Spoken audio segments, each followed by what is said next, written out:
Que a paz do nosso Divino Mestre Jesus possa permanecer em nossos corações e inspirar-nos no estudo que fazemos agora.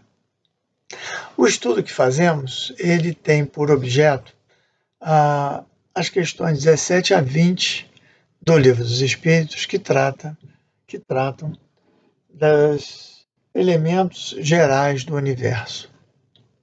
Estamos perguntando então sobre o princípio das coisas. E começa então o Kardec a perguntar para os espíritos se os homens podem conhecer do princípio das coisas. O que seria conhecer do princípio das coisas? Conhecer a essência do universo, das manifestações, daquilo que está por trás da aparência. Por exemplo, sabemos hoje que um corpo denso, um objeto material, ele é muito mais composto de espaço do que de matéria, por causa do chamado espaço subatômico. Mas nós temos a ilusão de que ele é algo sólido. Pois bem, isso colocado no nível do conhecimento que nós já temos hoje é uma verdade científica. Mas existem aspectos muito mais profundos, relacionados ao princípio material e ao princípio espiritual, que mais adiante, no próprio Livro dos Espíritos, os Espíritos vão trabalhar. Então, essa pergunta, ela tem uma dimensão muito mais transcendente do que simplesmente perguntar sobre o princípio da coisa, mas sim levar a discussão quanto ao princípio material, ao princípio espiritual e ao quanto que o homem pode conhecer deles. E aí a resposta dos espíritos, ou as respostas nessas perguntas todas, elas são muito interessantes, porque eles vão nos colocar que Deus pode permitir que nós tenhamos o conhecimento de algumas coisas, que a ciência nos leve a conhecer algumas coisas e que a intuição ou a revelação espiritual também nos traga alguns conhecimentos, como vemos na obra do nosso André Luiz, que o Chico Xavier nos apresenta e que antecipa tantas coisas, né, que hoje em dia nós costumamos ver. Mas que, de regra, não nos é possível esse conhecimento, por causa do nosso estado de evolução. Ele vai, então, estabelecer dois aspectos para isso. Um, relacionado ao nosso grau de depuração, ou seja, depuração é o caminho que o espírito vai dos seus estágios iniciais, no reino hominal, até atingir a condição de espírito puro, no estágio angelical. Daí o nome depuração. O espírito se depura, se torna puro, ao longo de múltiplas encarnações, ao longo de milênios e milênios e milênios, em que, vivendo experiências, aprendendo, errando, vivenciando as consequências do erro sob a forma de karma, vamos evoluindo e, consequentemente, nos depurando. Então, eles vão colocar isso, que é a questão 18 da temática estudada. Penetrará o homem um dia o mistério das coisas que lhe estão ocultas? O véu se levanta aos olhos à medida que ele se depura, mas para compreender certas coisas são-lhe precisas faculdades que ainda não possui. Então não é só dizer que um processo de evolução espiritual leva a isso. É preciso entender que o processo de evolução conduz também ao desenvolvimento de novas faculdades, novos sentidos, que nós hoje em dia não temos. Seria como você tentar uma pessoa que é privada do sentido da visão ou do sentido do tato, que ela compreenda um objeto colorido ou compreenda uma determinada forma tridimensional da maneira como a coisa se coloca. Ela vai compreender, sim. Ela vai compreender dentro da sua possibilidade. Mesma coisa conosco. Nós, enquanto não desenvolvemos os sentidos, por exemplo, não conseguimos entender Deus. Perceber Deus, sentir Deus pede um desenvolvimento que nós não temos ainda. Nós não temos os sentidos para isso. Não é por outro motivo que Jesus, na passagem de João, capítulo 3, falando com Nicodemos, aonde ele esclarece a Nicodemos a necessidade da reencarnação, e menciona isso dizendo, né, é preciso nascer de novo, e Nicodemos questiona, e aí Jesus fala, como você, um homem de importância, um doutor da lei e tudo mais, não sabe dessas coisas. E aí no versículo 12, ele coloca, falei a vocês a respeito de coisas da terra, mas vocês não acreditam. Então Jesus ali estava dizendo que o que ele tinha se falado em reencarnação eram coisas da terra. Porque nós reencarnamos aonde? Na Terra, no planeta Terra, no plano material. E as pessoas não acreditaram. Jesus continua então diz: como então vão acreditar se lhes falar a respeito das coisas do céu? É muito propício essa pergunta. Quer dizer, se nós ouvimos do Mestre essas referências sobre as bem-aventuranças e tudo mais, que são referências para nós, para a nossa vida, para o nosso dia a dia, nós aqui fechados, vivenciando um momento difícil de isolamento, quarentena, por causa de uma luta para domínio e controle de um vírus. E nós muitas vezes temos dificuldade de entender e ficamos, por quê? Por quê? Não me excluo desse grupo, tenho lá os meus porquês também lançados. Mas, se nós ainda temos essa reação tão apegada ainda, tão distante da verdadeira fé, tão distante daqueles 3 elementos que os espíritos sempre nos colocam como requisitos necessários para que a gente possa evoluir, que é a confiança em nós mesmos, a fé, a esperança e o trabalho no bem. Então, confiança em nós mesmos, esperança, fé e o trabalho no bem. Isso tudo redundando na nossa evolução. E nós nos amarramos. Agora mesmo, diante desse problema todo, quantos se fecham em si mesmos, ignorando aqueles que passam fome, sede, que estão em doenças? Quantos têm se ligado à rede de solidariedade para doar algum dinheiro, para ajudar de alguma maneira, ou até para orar nas correntes de oração que têm sido feitas? Quantos estamos verdadeiramente engajados nesse processo dinâmico de transformação e quantos estamos amedrontados? Por quê? Porque Jesus nos falou das coisas da terra e nós ainda relutamos em acreditar. Imagina quando as coisas do céu forem reveladas. Aí vem o princípio das coisas. Quer dizer, quando os valores transcendentes, aqueles que não estão vinculados à existência, porque a doença, a riqueza, a saúde, a pobreza, a relação afetiva, família, tudo isso que nós temos ao longo de uma vida são valores vinculados à vida, Quem é a nossa família? Essa família universal. Qual é a verdadeira saúde do espírito? É o equilíbrio espiritual. Qual é a maior riqueza do homem? Fazer o bem.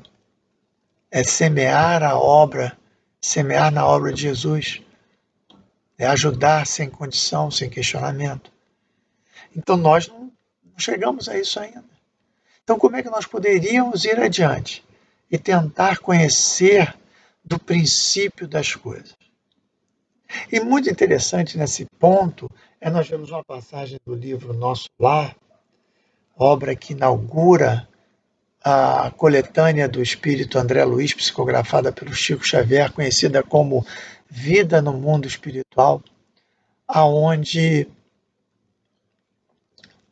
o espírito André Luiz, que viveu na Terra como médico, foi resgatado e está começando nesse capítulo, que é o capítulo 18, que me refiro agora. Está começando a sua vivência como espírito trabalhador, depois de mais de 8 anos enquanto espírito sofredor. Ele é recebido na cidade espiritual de Nosso Lar, na casa do enfermeiro que tinha até então tratado dele, que era o Lísias. E lá tem a janta, né, que eles jantam um caldo fluídico, uma coisa assim. E há uma conversa muito interessante, que eu recomendo que todos procurem ler depois, sobre o alimento, a alimentação, em que eles vão conversar sobre a natureza do alimento, falar do tipo de alimento que os espíritos utilizam no plano espiritual. E é curioso ver que o André Luiz, embora tivesse durante esses 8 anos que ele passou no umbral, um largo período que ele passou no umbral, tivesse tido uma alimentação absolutamente insuficiente ou inexistente, quer dizer, ele diz que sorvia água suja de poços, de poças, e alguns vegetais que pareciam agrestes, mas de péssima aparência e tudo, mas ele diz que não ficava prostrado, não ficava caído. Depois, no próprio livro, eles vão mencionar ali a questão da alimentação e tudo, e dizer que os espíritos têm nos princípios do ar e tudo mais, magnéticos, a maior fonte de alimentação deles. Mas nesse capítulo, em que a dona Laura está conversando com a Laura, mãe do Lísias, está conversando com o André sobre isso, ela chama a atenção dele, dizendo assim: nosso irmão talvez ignore que o maior sustentáculo das criaturas é justamente o amor. Mais adiante ela continua: a alma em si apenas se nutre de amor. Quanto mais nos elevarmos no plano evolutivo, mais extensamente conheceremos essa verdade. Daí Jesus ter dito que se alimentava de um alimento que os discípulos não conheciam. Que alimento é esse? Amor. E quando nós falamos disso, a grande maioria de nós ainda para e pensa no amor como aquilo que ele sente pela companheira, pelos filhos, por um amigo. E é verdade, ele sente esse sentimento para essas pessoas. Mas o amor que alimenta, ele se encontra entre.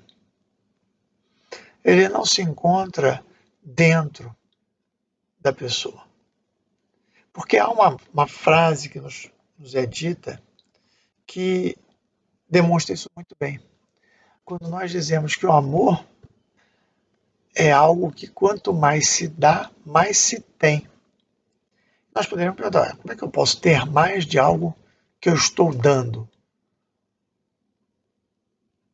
Naturalmente, tudo aquilo que eu tenho em reserva e que eu cedo, eu perco, eu tenho menos. Mas o amor não. O amor, quanto mais eu dou, mais eu tenho. Por quê?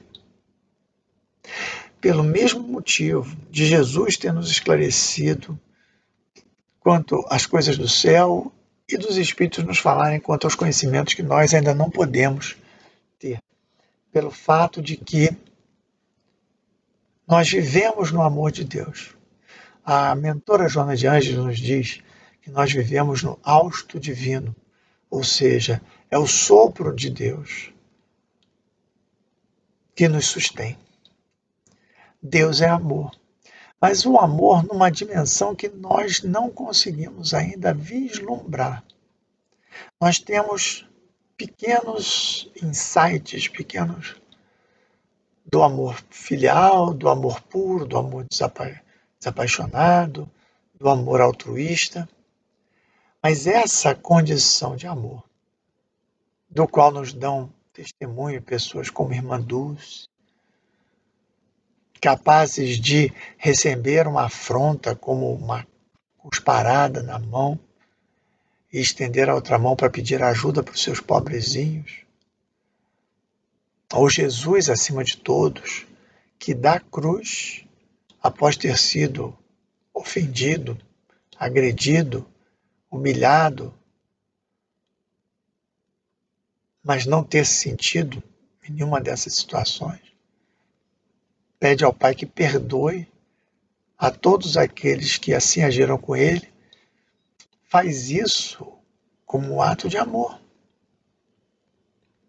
Então esse é um exemplo de algo que nós não temos ainda os sentidos. Nós podemos ter momentos em que amamos mais.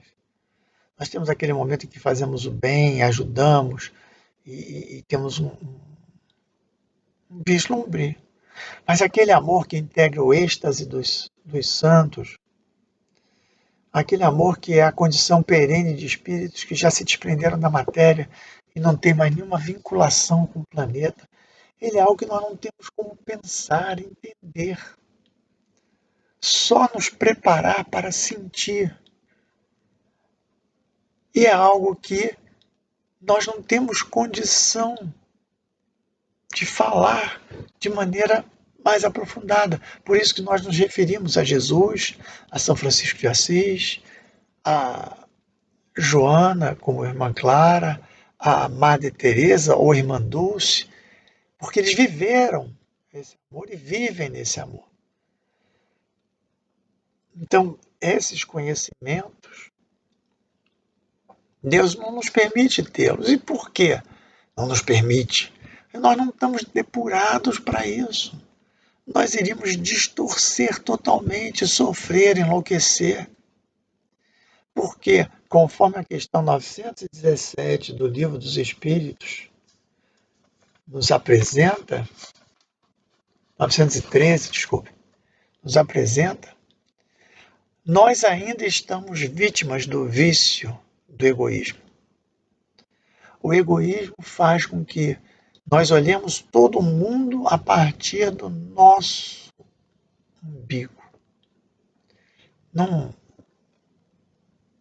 livro que eu gostei muito de ter lido, embora não seja espírita, chamado A Cabana, eu vi uma passagem que, uma expressão que eu gostei muito, que no livro conta uma metáfora, né, de um homem que passa por uma dor muito grande, da perda de uma filha por conta de uma ação de um crime bárbaro, e para se curar ele tem um encontro com Deus numa cabana.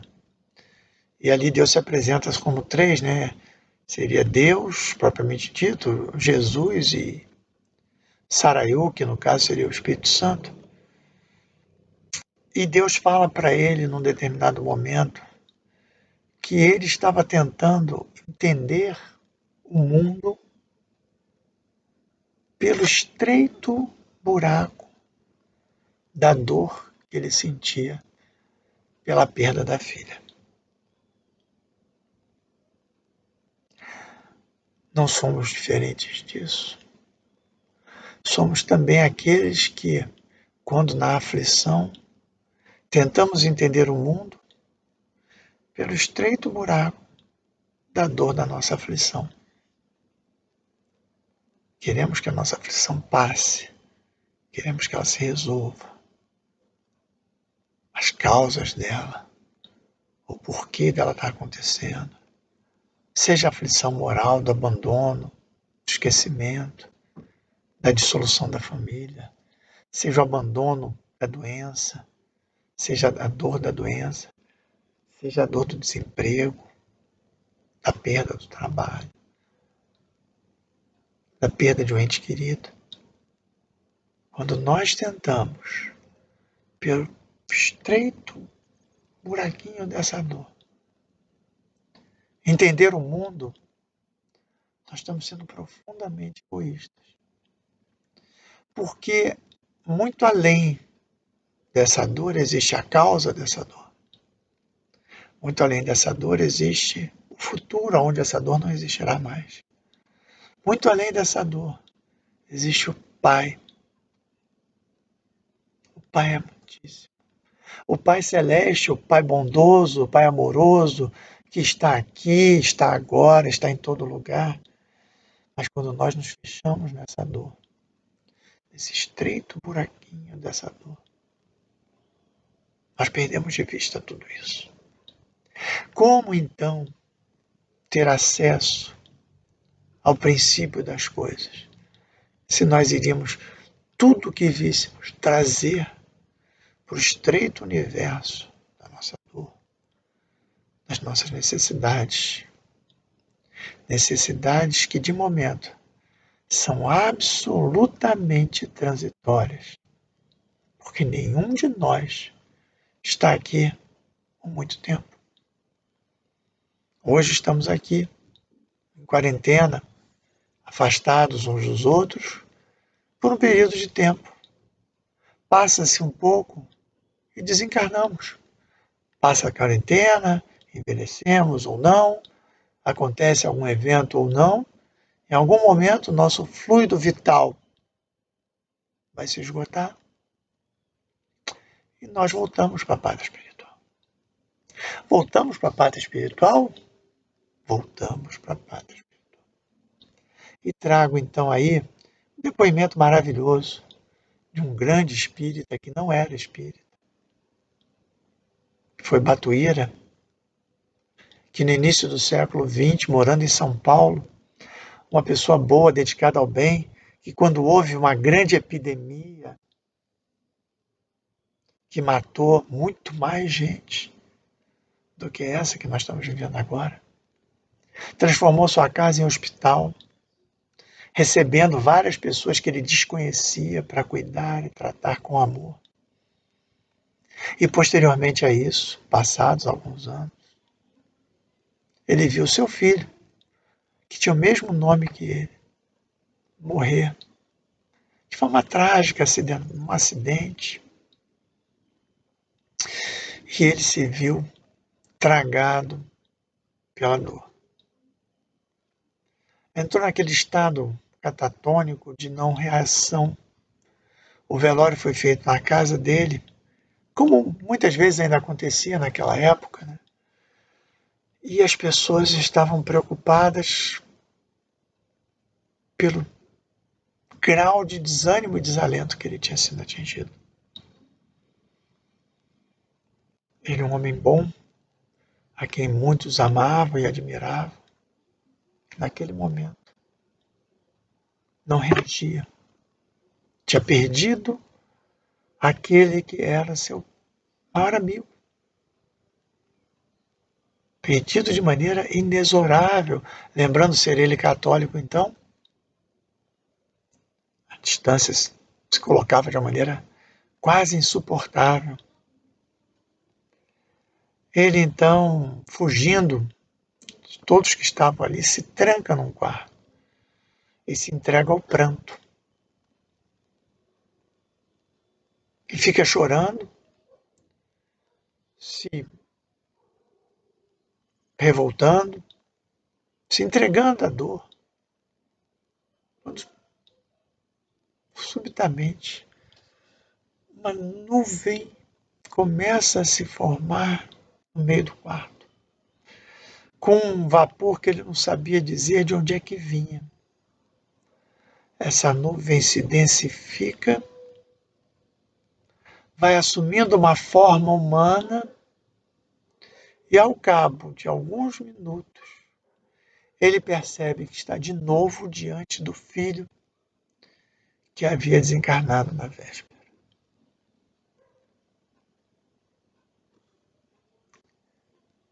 Perplexo, sem saber o que dizer, vê o filho se dirigir a ele, fala: meu pai, por que essa tristeza?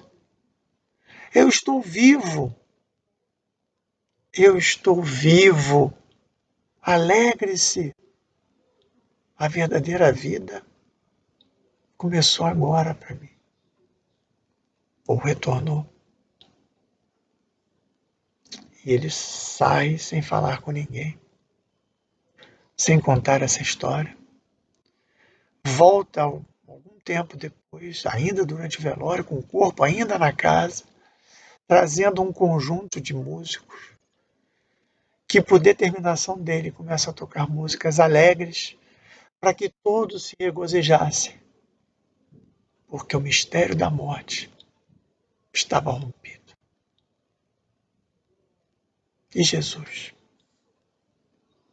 Jesus que veio para viver uma vida verdadeira, fazer o bem, curar a tantos, ensinar a verdade, ensinar-nos a não julgar, ensinar-nos a amar, ensinar-nos a ajudar a quem precisa.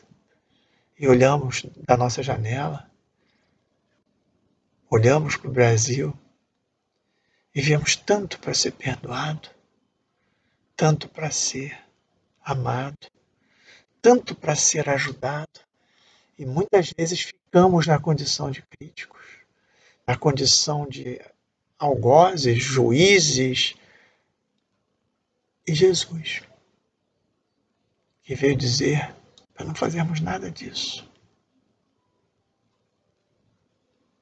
para vivermos uma vida de verdade, para sermos aqueles que procuram fazer aos outros o que gostariam que os outros fizessem, aqueles que não julgam, aqueles que amam, aqueles que veem a pessoa necessitada e atendem, aqueles que socorrem aos que precisam, aqueles que não devolvem o mal com o mal. E esse Jesus foi conduzido à cruz. No período que agora estamos vivenciando, lembramos dessa passagem. Foi levado sob apupos e ofensas, pedradas e cusparadas,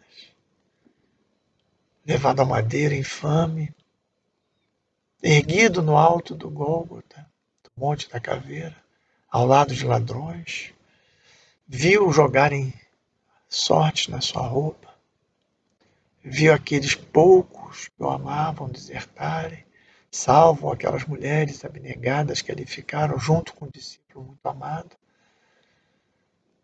Disse: Pai, perdoai-os. Não sabem o que fazem, não conhecem as coisas do céu, não aprenderam as coisas da terra e não conhecem as coisas do céu. Desencarna. 3 dias depois, reaparece para os seus discípulos. Aparece na estrada de Emaús. Aparece vivo. Não naquele corpo, evidentemente, não num corpo denso. Mas aparece vivo dizendo: crede em mim. Eu sou o caminho, a verdade e a vida. Ninguém chegará ao Pai senão através de mim. Crede em mim, eu venci a vida. E vem nos chamar. Nos chamar para não nos preocuparmos tanto com aquilo que podemos provar pela ciência, pelo A mais B, mas pelo coração. Pelo coração que podemos dar, pelo coração que podemos usar para amar, que podemos usar para orar, para sentir e para vibrar, para mudar esse planeta e esse mundo que está em transformação. E assim, meus amigos, que possamos nesse momento nos unir à espiritualidade superior, e dizer: Pai, seja feita a tua vontade, e que nós estejamos prontos a te servir. Que assim seja.